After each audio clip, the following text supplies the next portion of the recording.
আল্লাহর নবী আমাদের জন্য কত বড় অনুগ্রহ, কত বড় দয়া। এটা নবী আমাদের জন্য বড় ইহসানের বিষয় আর দয়ার বিষয়। এই জন্য সূরা আম্বিয়ার 107 নম্বর আয়াতে আল্লাহ বলেন, ওয়া মা আরসালনাকা ইল্লা রাহমাতাল লিল আলামিন।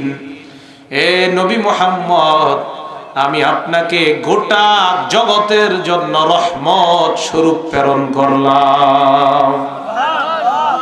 এই আয়াতের ব্যাখ্যা ইমাম তবারি বলেন, তাফসীরে তবারি 18 নম্বর খণ্ড 552 নম্বর পৃষ্ঠা।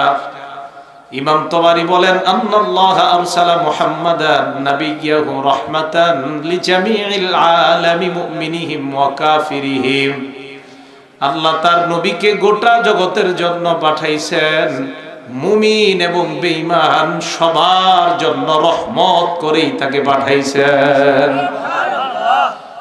ইমাম তবারি বলেন, মুমিনের জন্য আমার নবী কিভাবে রহমত? মুমিনের জন্য রহমত হলো এইভাবে, আন্নাল্লাহ হাদাহু বিল ঈমান, আন্নাল্লাহ হাদাহু বিহি ওয়াল ঈমান ওয়া আদখালাহু বিল ঈমানি বিহি ওয়াল আমালি বিমা জাআ মিন ইনদিল্লাহি আল জান্নাহ।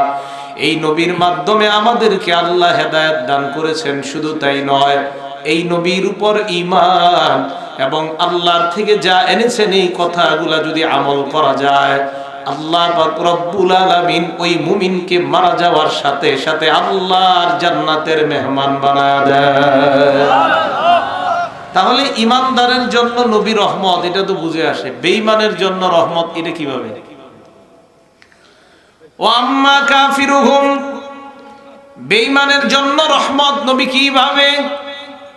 ফাকাদ দাফা আনহু আজিলাল বালাইল্লাযী কানা ইউনাজ্জিলু বিল উমামিল মুকাযযিবাতি রুসুলাহা মিন ক্বাবলি।